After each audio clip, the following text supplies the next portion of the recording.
আছেন? আশা করি আল্লাহর অশেষ রহমতে খুব ভালো আছেন। আমিও আলহামদুলিল্লাহ ভালো আছি। তো আজকের রেসিপি ডিম দিয়ে নুডলস পরোটা। এর জন্য যে আমি একটা পাতিলে পানি বসাই দিয়েছি অলরেডি, পানিটা বলক চলে আসছে।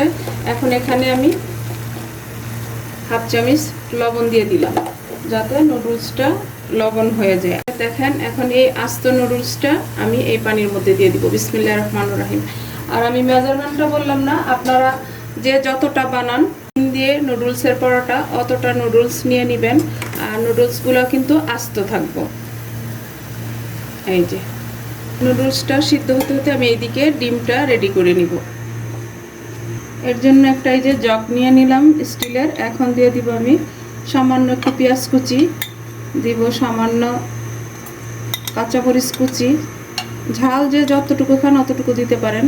আর সামান্য একটু দিব ধনেপাতা কুচি। আর এখন এখানে দিব আমি এই যে ম্যাগি যে মশলাটা আছে নুডলসের মধ্যে থাকে সেটা এই যে দিয়ে,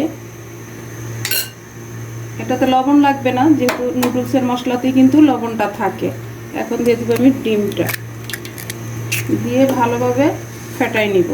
একেবারে সহজ রেসিপি, এর চাইতে সহজ কোনো রেসিপি হয় না। আপনারা সকালে বাচ্চাদের স্কুলের টিফিনে, বড়রা বিকেলবেলার নাস্তায় এই ডিম দিয়ে নুডলস পরোটাটা রাখতে পারেন। আশা করি ভালো লাগবে। যদি ভালো লাগে, একটু ভালো লাগে, তাহলে আমার চ্যানেলটাকে সাবস্ক্রাইব করবেন, লাইক করবেন, শেয়ার করবেন এবং কমেন্টস করবেন। প্লিজ আমার ভাই বোনেরা আমার পাশেই থাকবেন।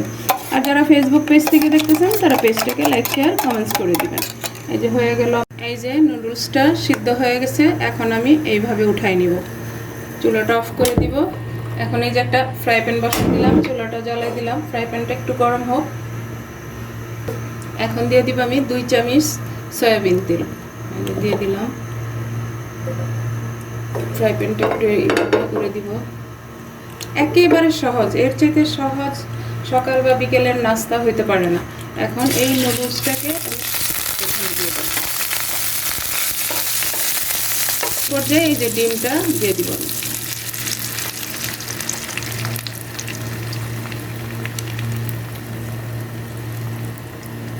আর চুলার আঁচটা কিন্তু মিডিয়ামে আছে। এই পর্যায়ে আবার 1 চিমটি মতো দিয়ে দিব আমি এই যে নুডলসের প্যাকেটে যে মশলাটা থাকে মশলাটা। দেখেন মাশাআল্লাহ দেখতে কত অপূর্ব সুন্দর লাগতেছে, খেতেও আলহামদুলিল্লাহ অনেক টেস্টি হয়। তো প্লিজ আপনারা একবার হলো বাসায় বানাবেন, বানায় ট্রাই করে দেখতে পারেন। আশা করি ইনশাআল্লাহ ভালো লাগবে। এই যে দেখেন মাশাআল্লাহ এক পিঠ হয়ে গেছে। এখন আমি উল্টাই দিব। যে আমার নুডলসের পরোটাটা এখন এই যে উল্টাই দিব।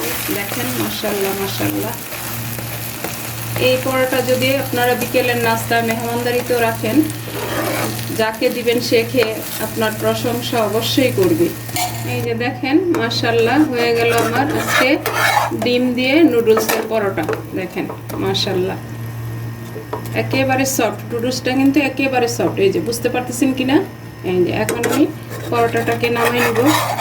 এখন এটা আপনারা চাইলে সকালে টিফিনে বাচ্চাদের জন্য দিতে পারেন, বড়রা বিকেলের নাস্তায় রাখতে পারেন। দেখেন মাশাআল্লাহ এর সাথে যদি একটু সস দিয়ে দেওয়া যায় তাহলে আর কি চাই।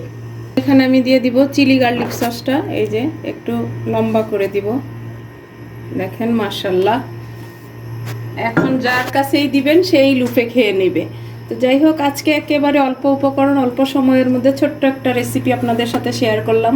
প্লিজ আমার ভাই বোনেরা আমার পাশেই থাকবেন। তো আজকের রেসিপি ডিম দিয়ে নুডলস পরোটা বানানো শেষ হয়ে গেল। আমি আপনাদের কাছ থেকে বিদায় নিব। আবার নতুন কোনো রেসিপি নিয়ে আসব। আল্লাহ হাফেজ।